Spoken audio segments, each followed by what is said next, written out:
Hey, good morning. It's Saturday Fantasy Baseball, my friends. That's right, it's Saturday Fantasy Baseball, and tomorrow is Lady and the Legend without the legend.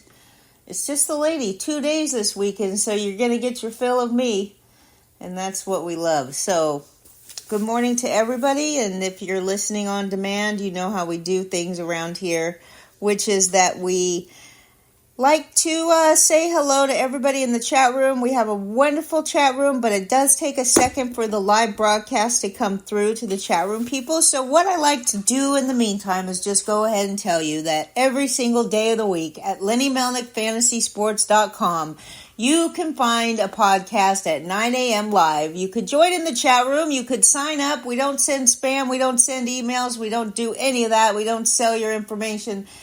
Nothing. It's absolutely free. And really, if you want to come as a guest, you're more than welcome to participate as a guest. And that's what we do. So Lenny Melnick, FantasySports.com/live, 7 days a week at 9 a.m. Eastern. Otherwise, you could go ahead and listen on demand. You'll see a full list of our most recent podcasts on the homepage or right underneath the chat room on the live page. Also, you could find the Great King Hap and the Happy Hour Social Club on Wednesday nights at 7:30. They also have a Twitch feed that they do, and the Twitch channel is at Happy Hour SC. And they have a great group of friends. They're all from Boston. Just a fun group of people. You don't have to be from Boston to like the Beantown Bad Boy. And King Hap and the crew, just great people all together. So I've managed to let my iPad. All right, here we go. We're back. Chris from Cambridge, good to see you. Wait, let me make sure you can hear me. It's not coming through yet, right? No sound yet? Oh, there we go. Okay. I've blabbed on long enough. There is sound, and sound is good. And here we go. We're off to a day today. Danny Fuller, Captain Danny, great to see you up so early in the morning. Boston Paul, Eddie Heckman texted me at 3 in the morning. You know we don't get up till 4 around here, so it's great to see you, Eddie. Boston Paul, Chris from Cambridge, Captain Danny, Eddie in triple play, and that's it so far. It's going to be a light chat room today as it seems like it's just a nice, beautiful day out, so I don't blame people for skipping me to go outside. All right, the Twins announced that they put outfielder Byron Buxton on the 10-day injured list because he's got right knee inflammation and he's got another injury. That's all you need to know. He hurt himself because he was trying to steal a damn base. All right, well, they called up Austin Martin, okay, when they put Byron Buxton on the injured list. Now, I will give credit to Austin Martin. He's got he's got double the number of stolen bases that Byron Buxton has on the season, which is a whopping 2, okay?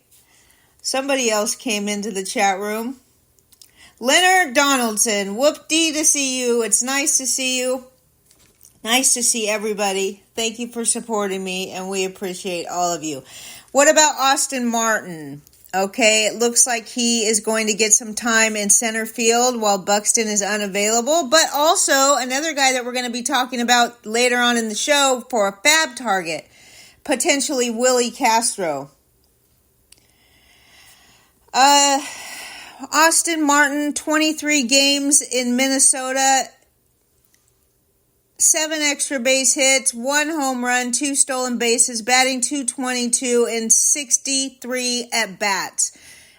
Like I said, Austin Martin will get some of the time in center field while Byron Buxton is out. Also could be filled in by Willie Castro and Manny Margot.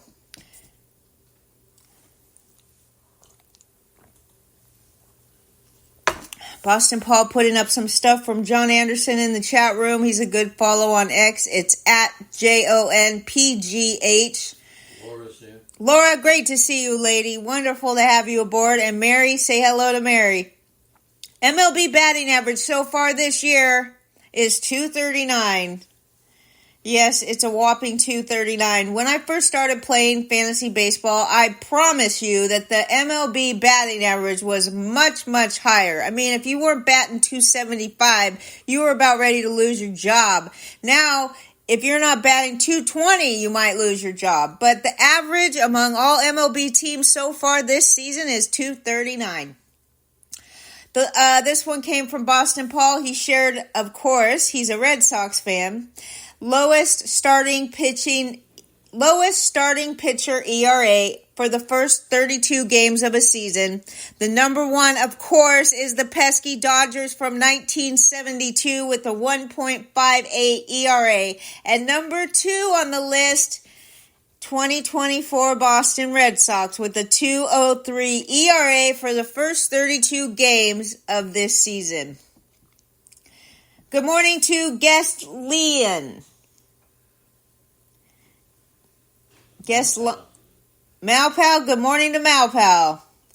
And Tina, great to see both of you from Tennessee joining us this morning in the beautiful, wonderful, peaceful lake in Tennessee. What a great place to be. The Marlins and Padres, here we go. Of course, Malpal sent me this as soon as he saw it last night, so I'll give the credit. The first person to break the news to me was Malpal. Luis Arias to the Padre for 3 prospects and another guy, which is not a prospect. It's the Japanese pitcher that they signed. So, Marlins are getting prospects Dylan Head, Woo Suk Go, Jacob Marcy, and Nathan Martorella in return. Now, you remember Arias led the majors with a 354 batting average last year. This year, so far in 33 games, he's batting 299 with a 347 on-base percentage. He's played 33 games at second base and 8 games at first base this season. How is that possible when he's only played in 33 games? He's played 33 games at second and 8 at first. That's impossible. But either way, he's going to start as the Padres DH, so that doesn't really matter. But the fact that he's played first and second base is good. Luis Arias, for fantasy managers, he's not that exciting. Who did you say, Leonard? Eddie Caprio and... Good morning to Eddie Caprio. Great to see you, okay? White Sox Al, great to see you. Wonderful to have you aboard. Thanks for joining us on this beautiful sunny Saturday morning. Now, Luis Arias, like I said, he's not outstanding for fantasy managers, but I'll tell you what, he may not be flashy, but he gets the job done, and he puts up an excellent batting average. And if you have one guy on your team that can help you fix your Kyle Schwarber problem or some of these other guys that you have on your team because they hit a bunch of home runs or steal bases, these batting averages can kill you. And it's not just his batting average that's good. Luis Arias is excellent with his on-base percentage as well. All right, yesterday he was in the Miami Marlins uniform, but he did not play. The Marlins are off to a 9-25 start after losing again yesterday to, guess who? The Oakland Athletics. Now, you want to talk about pretty bad when you lose to the Oakland Athletics. Actually, we do have a tidbit about the Oakland Athletics and how they're not as bad as they were last year, and probably a lot of that is due to this Mason Miller character. All right. Now, without Juan Soto, the Padres are 17-18. They're in second place in the National League West. Now, these prospects that we're talking about, Head, Martorella, and Marcy, all rank in the Padres' top 30 prospect. And Head, Dylan Head, ranked number 6. He's 19 years old at High A. Or Class A. He plays the outfield spot. And they say that he has great contact and excellent speed, and he is considered the main piece of this trade. Dylan Head, like I said, he's not at High A. He's at Class A, which is lower than High A.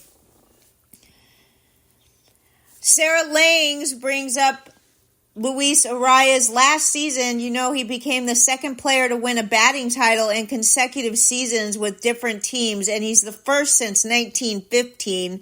Nobody has won a batting title in 3 straight seasons. But the Minnesota Twins, they won again yesterday. Their 11th consecutive victory, their longest victory streak since 2006. The Colorado Rockies never trailed yesterday in the game. That was the first time this season that they did not trail at any point in the game.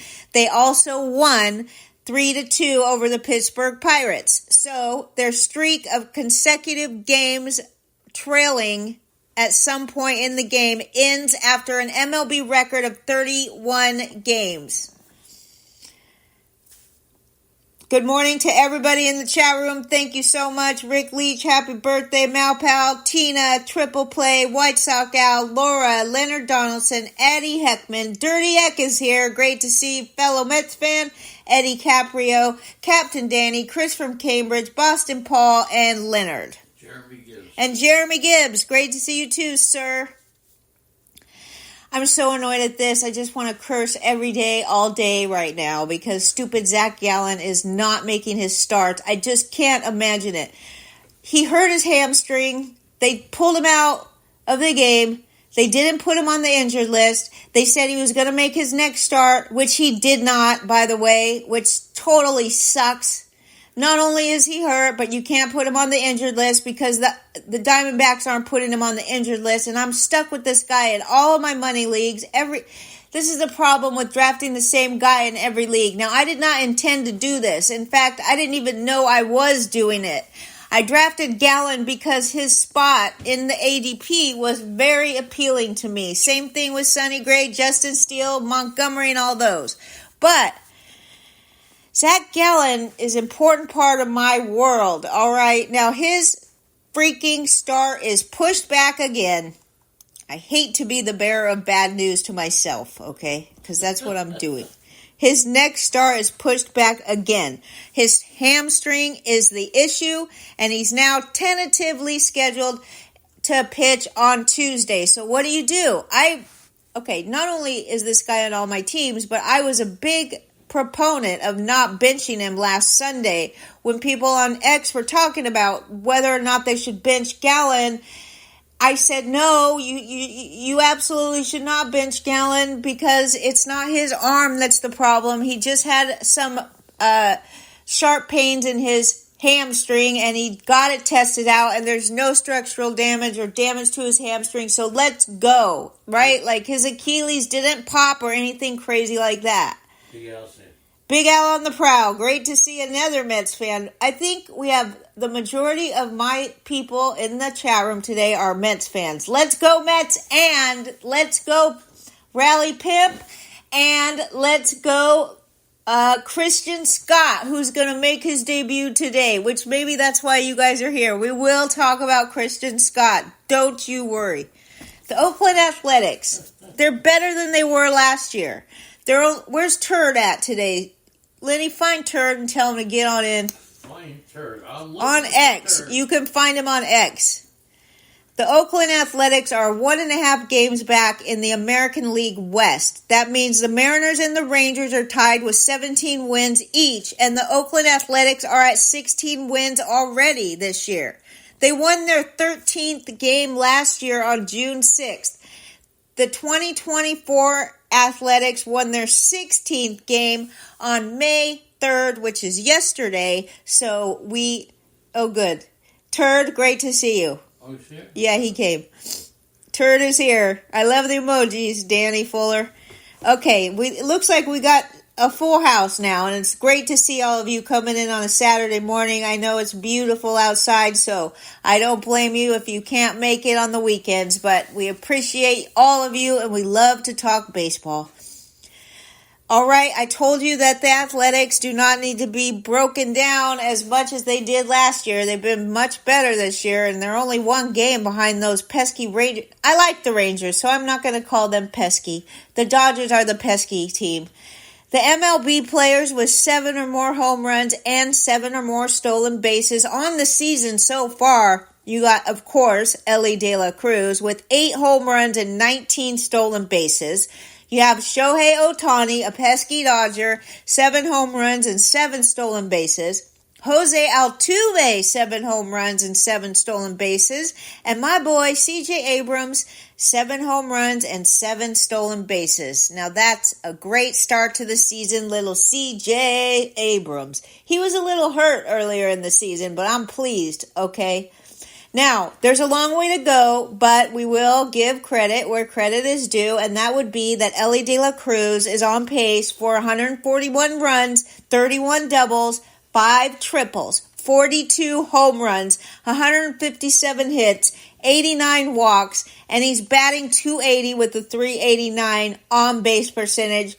So tell me now, Andrea, you were wrong. I don't care. Say it all you want. But as I mentioned, there is a long ways to go. So crowning Elly as the number 1 player in baseball, it's still a little too early. You know I like the experience, and I will absolutely give him the credit where credit is due. It looks like he has changed some serious problems with his plate discipline, and I'll give him that credit, but he is still too young to count as the number 1 player so far, because the season is very early. But as I said, it's fun to watch this kid.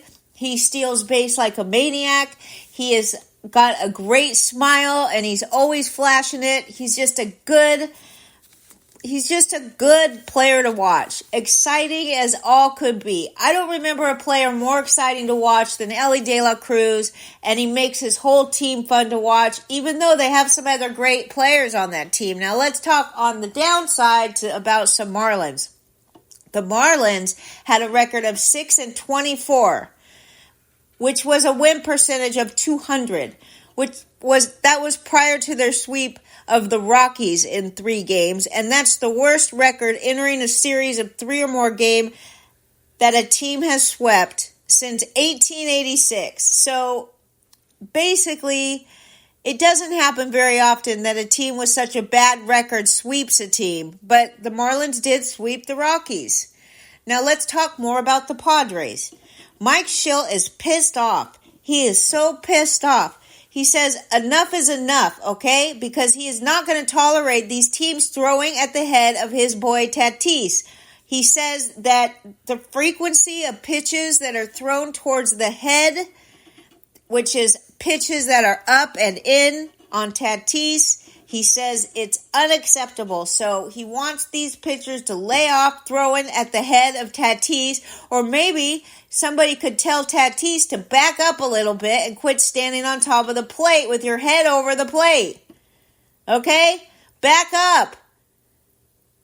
I don't know. I mean, look, these guys that get hit by pitches all the time and stuff, I'm not saying that about Tatis, but there's a couple players that every year consistently they're hit by pitch more than any other player.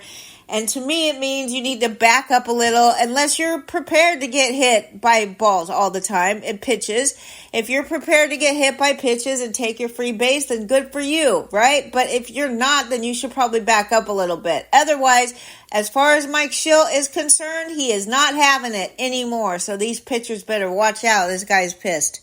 Mitchell and Dad's a Premier. Dad's a Premier, great to see you. Mitchell, Hartson, wonderful to see you. Thank you very much. San Diego Padres won their 3rd consecutive game yesterday, 7-1. They beat the Arizona Diamondbacks, and they left the day with a 2-time batting champion, Luis Arias, who is expected to join them today. Dylan Cease, speaking of, he had another strong performance yesterday, 6 2/3 innings, 3 hits, 1 run, 0 walks, 8 strikeouts. His ERA is now 2.55, and he's the only pitcher in MLB with at least 48 strikeouts and an opponent's batting average under 150. His batting average against is 140. He struck out 8. He got 18 whiffs. He now has a 2.55 ERA, a .80 whip, 48 strikeouts, 14 walks, in 42 1/3 innings so far for Dylan Cease. Having a great season. You want to know who else is having a great season? Your American League and National League relievers of the month for March and April are American League, you know it's Mason Miller, 11 games, a 1.35 ERA, 8 saves, 18.9 strikeouts per 9 innings. Unbelievable strikeouts from this kid. You also have, for the National League of the month, Ryan Helsley, St. Louis, 16 games, a 1.69 ERA, 10 saves, a 10.7 strikeouts per 9 innings.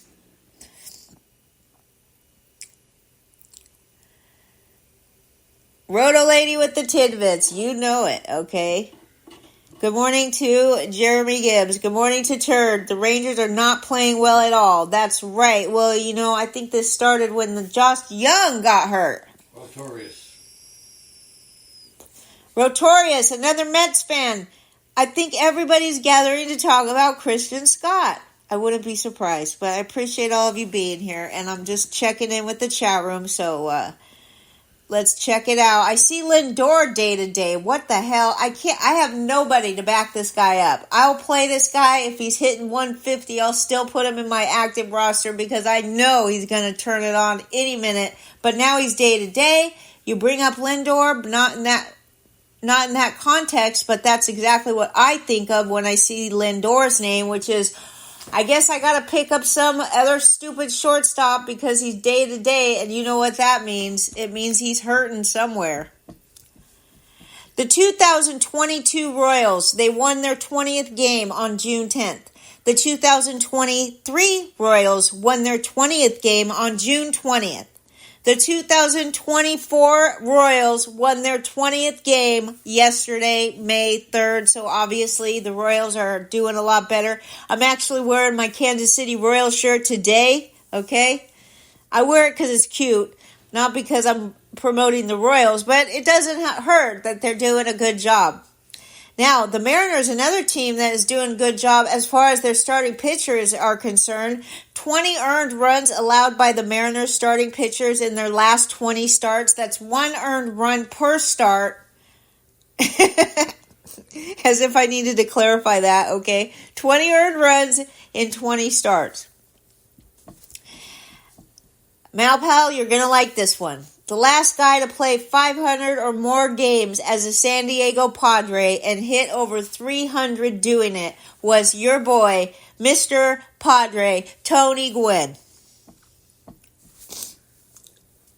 Jorge Soler, what a loser, right? He's hit one time, not home run, just one hit in 14 at-bats with runners in scoring position and 2 outs. So basically when he's supposed to be driving in runs in the number 3 spot in the order, he stinks. He's got 1 hit and 14 at-bats with runners in scoring position and 2 outs on the line. Okay, this is the most important part of the game, and this guy is not doing it. So, for the White Sox fans out there, I hate to say this, but I'm sure you already know, nobody wants to pay to see the White Sox lose.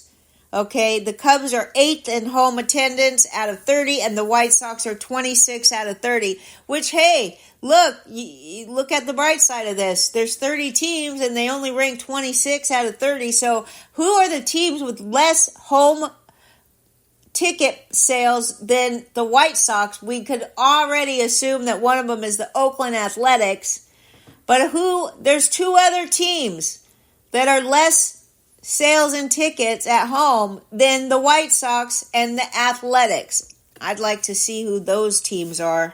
It's probably Miami is probably one. It's definitely not the Pirates. Is it the Colorado Rockies? Maybe. Now, here's a guy I drafted on so many teams. Luckily for me, I got Hector Neris, too, thanks to George Hubschman telling me, if you're going to draft Adbert Alzolay, you better get Hector Neris. Now, I did do that, and I dropped Hector Neris on a couple teams before I went back and had to spend a bunch of FAAB money picking him up. If Hector Neris is still available, he's clearly going to have this job because Adbert Alzolay blew his 5th save of the season. Council finally gave him an opportunity after he demoted him to the bullpen. He calls on him to face the top of the order for the Brewers, and now he's given up 5 home runs in only 12 2/3 innings this season. That includes 5 blown saves. The Dodgers, Mookie Betts, went first in the Gladiator draft that Dennis did for me. Well, we're sharing this Gladiator team. How fun is that? Dennis and I sharing a team. He drafted.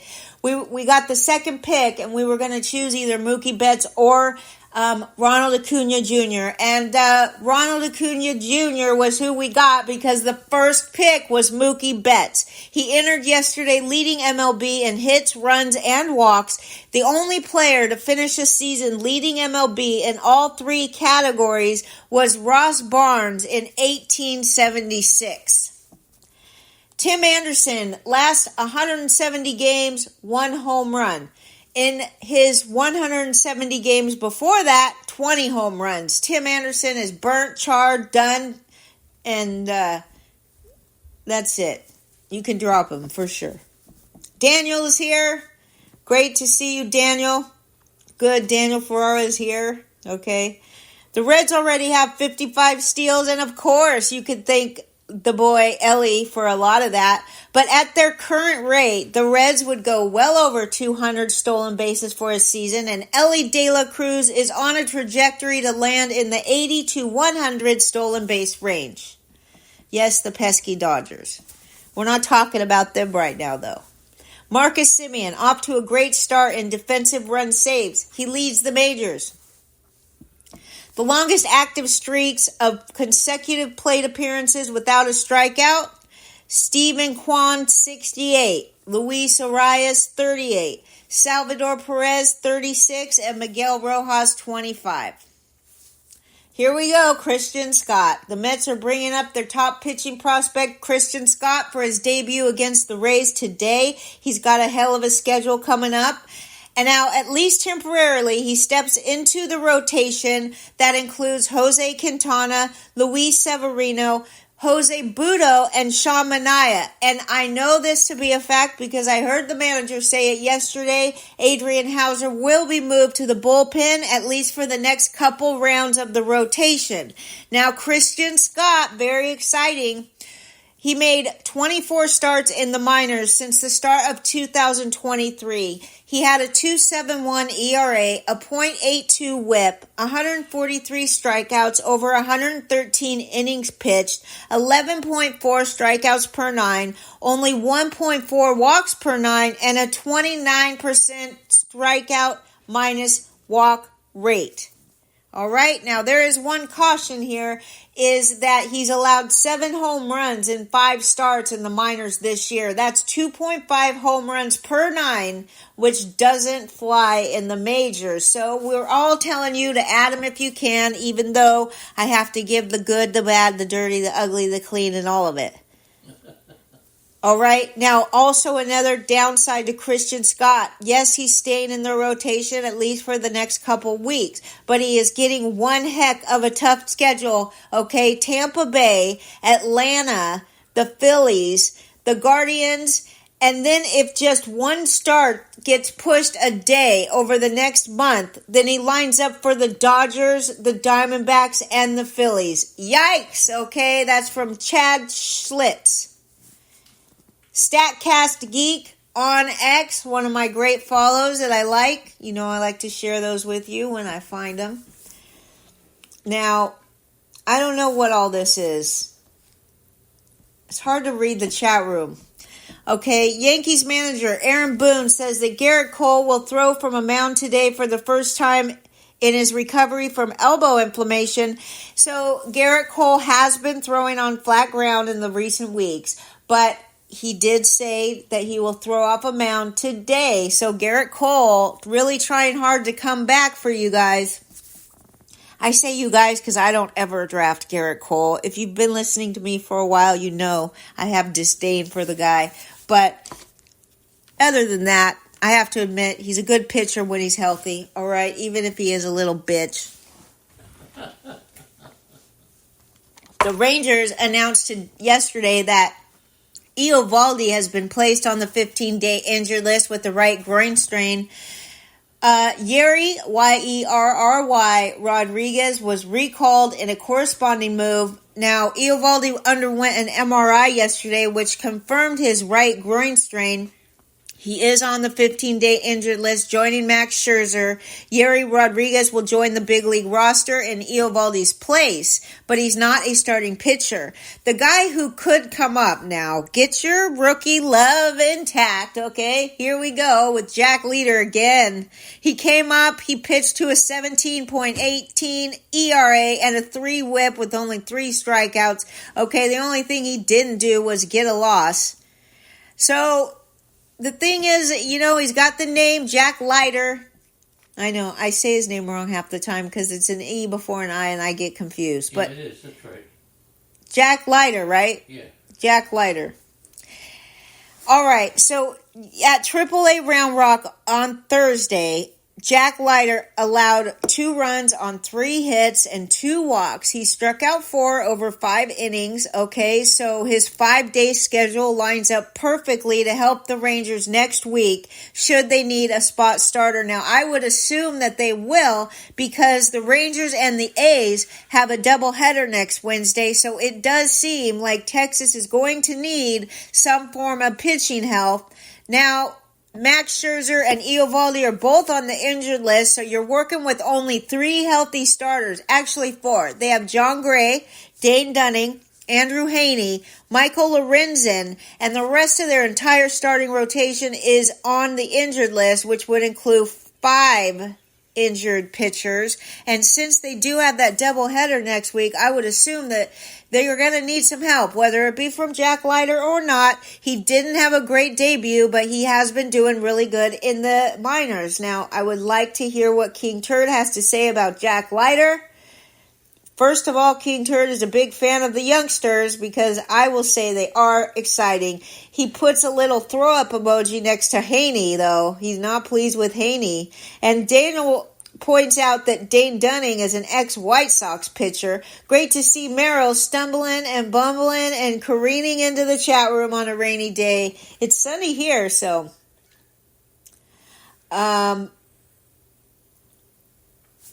Boston Paul is putting up all kinds of stuff. What are you doing, Boston Paul?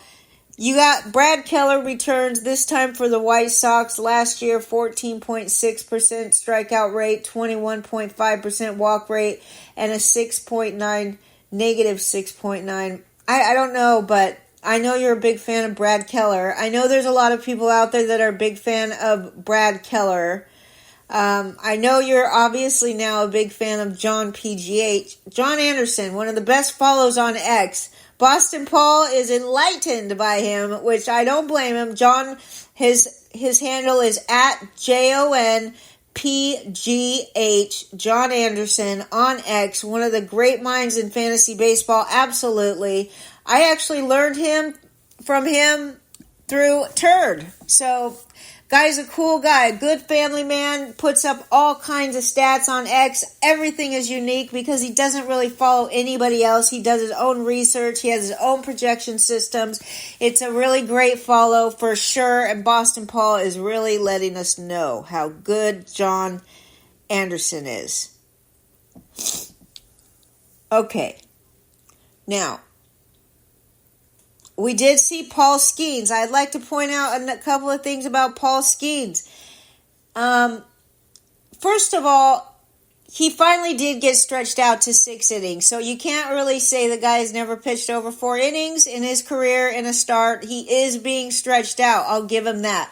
Not only that, and I know this doesn't matter to fantasy managers, but it matters to me to go to a minor league game and see a guy like Paul Skeens taking the time after the game, after he pitched those 6 innings, which was the longest that he's ever gone in a start in his career. He stayed after the game, which is probably going to be his last minor league start at home, and he signed and took pictures with every single person that waited in line, which was wrapped around the ballpark, by the way. I saw pictures of him signing autographs, taking pictures, and they just said that, the line was so long, but this guy did not even flinch. He stayed there and he was humble, and I like it. It doesn't mean anything for his fantasy value, but since Paul is going crazy with the stats today, Paul Skeens with the 39.8% strikeout minus walk percentage.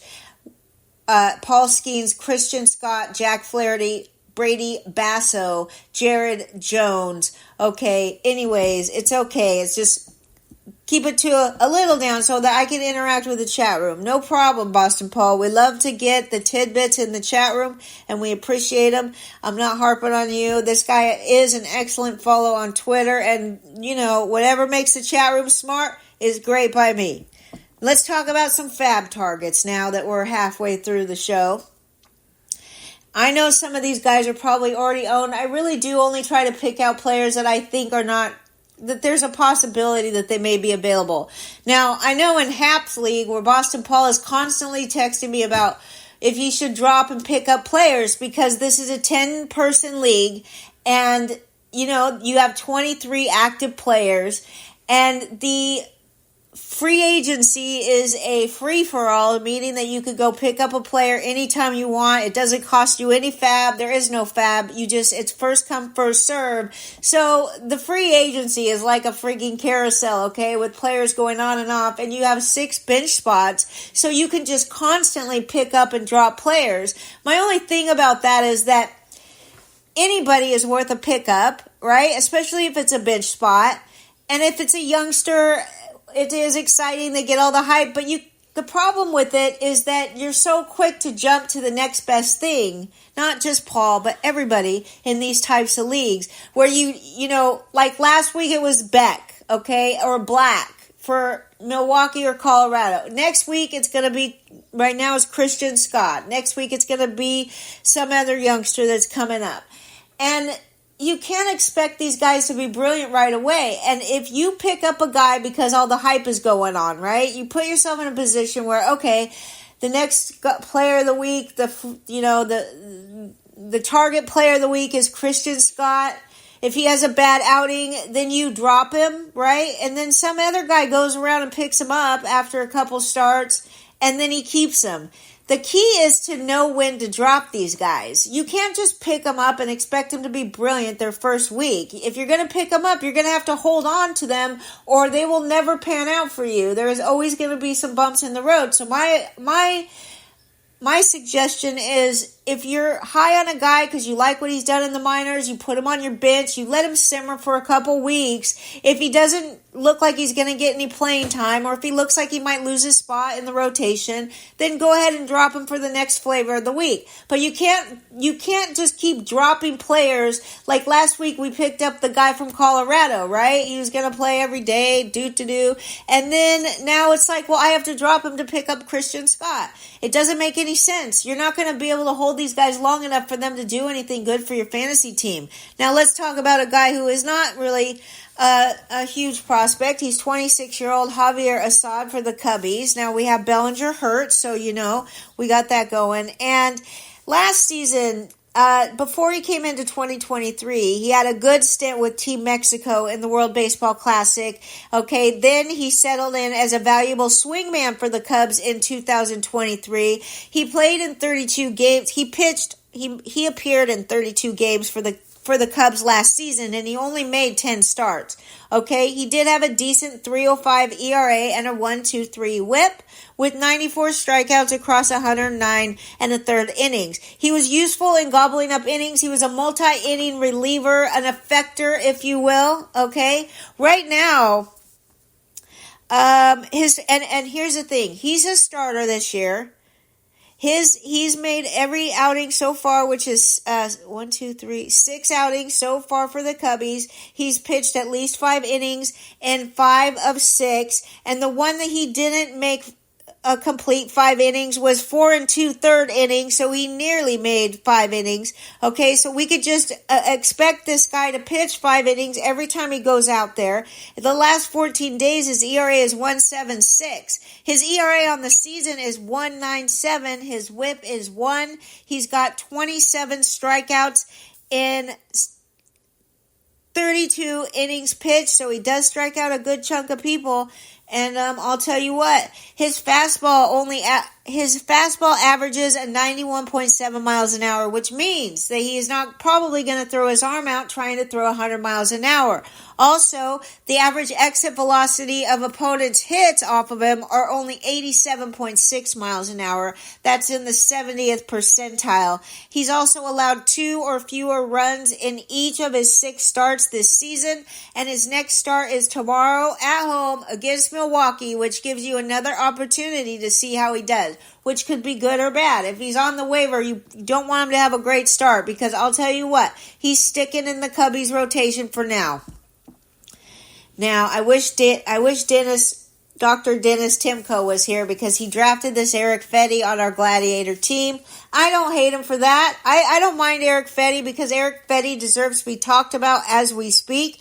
Now, he has a career, before this season, he had a career 5.41 ERA. He made 30 starts, though, in 2023 for KBO's NC Dinos, and he pitched to a 2.0 ERA with a .97 whip.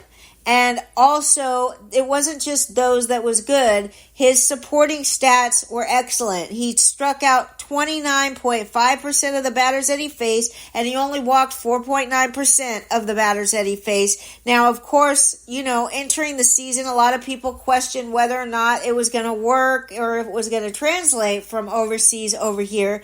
Not only that, but he had an extra strike against him being a White Sox pitcher. No offense to Daniel and White Sox Al.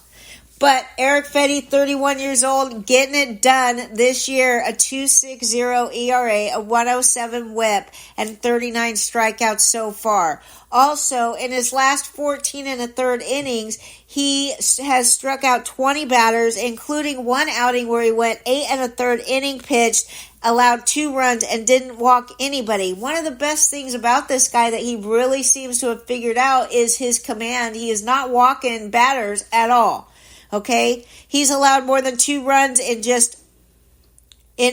an outing. Oh, he did allow more than 2 runs in one outing, one time in 6 starts. He's a prime candidate to get traded. So if you hate the fact that he's a White Sox, don't worry about it. He'll probably get traded at the All-Star break, okay, or before the trade deadline.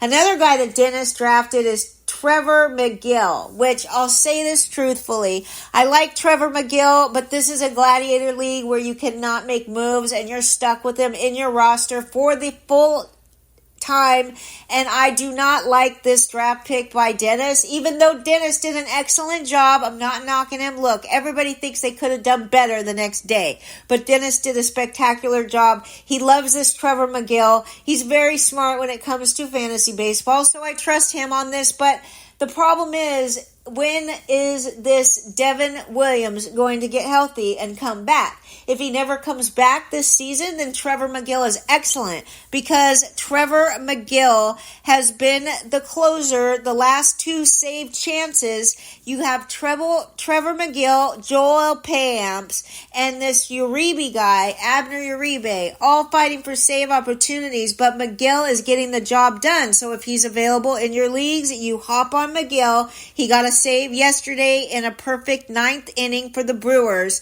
He's appeared in the Brewers' last 2 save chances. He set down the 4, 5, and 6 batters in the Cubs' order yesterday when Joel Payamps faced the top of the lineup in the 8th inning. So, McGill and Payamps, they both figure to see some saves while Devin Williams is out. But Devin Williams will come back at the All-Star break, and then McGill becomes maybe useless to our team at that point. Tyler Black, the Milwaukee Brewers. Okay, this kid, he is the designated hitter right now because Gary Sanchez has been hurt. He's got a hamstring. He was removed from the game in the first inning on May 1st. So you have Tyler Black, the Milwaukee Brewers, the 88th ranked prospect from RotoWire. He put himself on the cusp of the big leagues with a combined 18 homers and 55 stolen bases across the top 2 levels of the Brewers farm system last year. He also walked 88 times, so he kept it going at AAA this year with a .303 batting average, a .393 on base percentage, and he got called up to the big leagues on Tuesday. He played on Tuesday. He went 2 for 4 and scored a run. He then hit cleanup and went 1 for 3 on Wednesday. He could stick the rest of the season. So I mentioned he played on Tuesday. He wasn't actually in the lineup that day, but he did come in and he was good. 2 for 4 and a run scored. Now, they might bench him against lefties, right? But here's the thing. On Tuesday, they needed him and they put him in the lineup even though it was against a lefty, and he went 2 for 4. So maybe he will get a chance against lefties, but I know they're a little weary about starting this guy against lefties. I'll tell you what, last year he played 16 games at first base and 97 games at third base, so he definitely qualifies at third base to enter this season, and they're going to play him mostly at first base. So he's played 2 games at first base so far. And 17 games at first base in the minors. It depends on how your league rules are set up, but you can imagine this guy will gain eligibility. Now, I assume that he entered the season with eligibility at third base since he spent 97 games at third base in the minors last season. Now, so he entered this year with third base eligibility, but he's only played 17 games in the minors, and they were all at first base and only 1 at third base. So total of 18 games in the minors, 17 of them were at first base and 1 was at third. So depends on how your league does the eligibility situation, but he did play 97 games at third, and he will be playing first base the majority of the time for the Milwaukee Brewers. Minnesota Twins, you got Willie Castro. I love this cat. How do you not love this cat, right? This cat's doing it for the Minnesota Twins. He's got a .282 batting average, 2 home runs, 12 RBIs, 15 runs scored, and 3 stolen bases. He's more of a stolen base guy than a home run guy, so don't get too excited about the power here. You could definitely expect some stolen bases from this guy. Now, this guy also plays a bunch of different other positions. So far this season, he's played 18 games at shortstop, 7 at outfield, and 11 at third base. That's just this season. Last season, he spent 10 games at second, 41 games at third, 8 games at shortstop, and 83 games in the outfield. So this guy is a position-eligible maniac, okay? In the Twins' 10-game winning streak, Castro has been one of the engines of this win streak, hitting .419 with an OPS of 1.153. For my friends out there that love the OPS stat, that's amazing. He smacked a home run and he's drawn in 9 runs. He scored 7 times in the last 10 games. He's done most of his damage from the 6th spot in the lineup and lower, but that will change if he continues to hit hot. Another guy you might want to pick up, Dennis is here. Whoopty. Okay, Aiden has a tournament this morning. He's probably pitching a no-hitter as we speak. We love Aiden and we wish him all the luck in the world. Okay, I just can't say enough about this adorable little Aiden, all right? Who's doing excellent in the best ball league, okay, this year. So him and his pops and the mom, I'm sure that Mrs. Timko is with the family at the tournaments too. Okay, Nick Senzel, Washington Nationals. Okay, he didn't make his season debut till April 15th. He suffered an injury on opening day, and he's hurt constantly. So, okay, you're going to have to do this by the week. In the past 7 games, he's batted second in the order. In 27 at-bats, he has 8 hits for a .296 batting average, 3 home runs, no stolen bases, 8 RBIs, and 4 runs. All right? He also could be a trade target later in the season, but take advantage of his current healthy streak, which is Nick Senzel. Josh Smith, Texas Rangers. Of course he's subbing for Josh Jung. Josh Jung. I don't know. Is it Josh Jung? Oh, geez Louise, if I ever remember how to say these names. Josh Smith is who we're talking about, though. That's the important name of the season. 26-year-old shortstop Josh Smith filling in for the injured third baseman.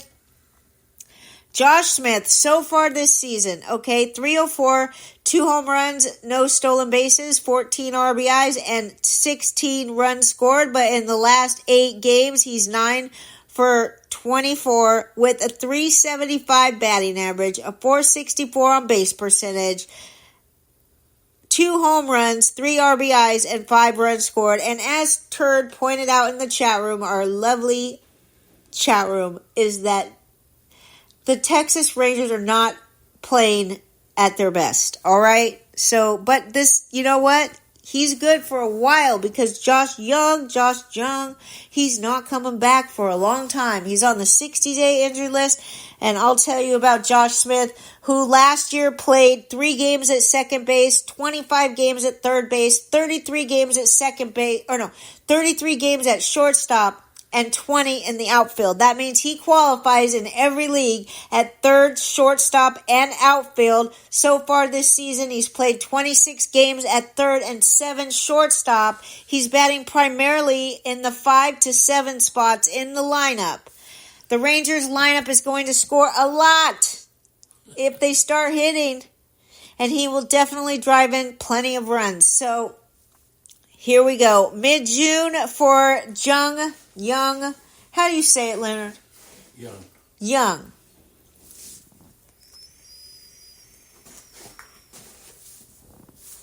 Just looking at the chat room. We got 12 more minutes and a couple more players. We're having a guy come to look at our bathroom and show me some tiles because we're getting the bathroom done in the next coming weeks. We're getting our bathtub turned into a walk-in shower. How exciting is that? All right, now let me give you some more fantasy love because that's what we're here for. How about Josh Rojas, 29-year-old second baseman for the Mariners, sitting against the lefties, okay? Don't even think of putting him in against lefties because he sucks. But the best thing is that he sits against the lefties and he's batting leadoff every day. Literally, over the last week and a half, he's been batting leadoff every day that he gets in the order. Again, his numbers are looking great because he doesn't go in against lefties. He's had 6 plate appearances against lefties this year, and he bats 167 against them. However, he's had 75 plate appearances against righties, and he bats 350 against them. He also qualifies at multiple positions since last year he played 49 games at second base and 48 games at third base and 2 in the outfield. So far this year, he's played 22 games at third, 2 in the outfield, and 1 at second. So he is position eligible at least second and third base. Also does fill in the outfield. Do not play him against lefties. Okay? He's batting .338 with 3 home runs, 6 RBIs, 11 runs scored, and 2 stolen bases on the season. Another great Padre to pick up is Jurickson Profar, hitting with .333 with 4 homers, 21 RBIs, 18 runs scored, and 1 stolen base. He's a switch hitter. You remember 11 years ago, he was the next big prospect coming up. He is batting leadoff in the lineup right now. Over the last week or so, he's batting always in the leadoff spot, and that's against lefties and righties. And now, in the last 9 games, in 33 at-bats, he has 15 hits, batting .455 with 2 home runs, 6 RBIs, and 8 runs scored. Another guy to hit, Joey Loperfido, Houston Astros, the number 154 prospect at RotoWire. He was batting .287 with 13 homers, 27 RBIs in 25 games at AAA before he got called up. 25 home runs and 27 stolen bases in the minors last season. He was playing mostly first base before he got called up, though he has appeared in the outfield in his first 2 games with Houston. So, it looks like he is the number 1 first baseman for the Houston Astros right now. He was not in the lineup for Thursday's game against the Guardians. He did start each of the first 2 games following his promotion. This is another righty-lefty situation. He did sit against Logan Allen, who is a left-handed pitcher. And Loperfido is a lefty. Mike Tauchman, the last player, Chicago Cubbies. He's only 22% owned. And also Cody Bellinger and Seiya Suzuki, both injured. So this guy will get opportunities every day. He's not a young buck. He's 33 years old, but he's batting .276 with 3 homers, 10 RBIs, 18 runs, and 1 stolen bases. He is the playing time beneficiary because of Cody Bellinger and Seiya. He stepped up too after last year. He primarily was a strong side of the platoon for the Cubbies. He's an everyday player now, and he's been batting. He has been... I confused myself with my notes. Let's skip that part of the confusing nothingness that I did, and we'll go back to the next note that I have, which is that he hit 395 with a 1.237 OPS between April 19th and April 30th. And in that time frame, he had 3 home runs with 8 RBIs and 9 runs scored. He's hitting second primarily against righties, and he does drop in the lineup against lefties, but at least he's still in the lineup. He's a solid contributor for now, so that's what you got. And I will say hello to the chat room once again, and I appreciate everybody doing everything they can with their input, and it's really great. Of course, we wish Aiden the best game today. He's in a tournament this morning, and we're rooting for Aiden. Hopefully the weather is nice. And everybody, thank you very much for coming. Leonard, do you want to say anything? Good luck and goodbye to everybody. Good luck and goodbye to everybody. Have a wonderful day, and we love you, Aiden.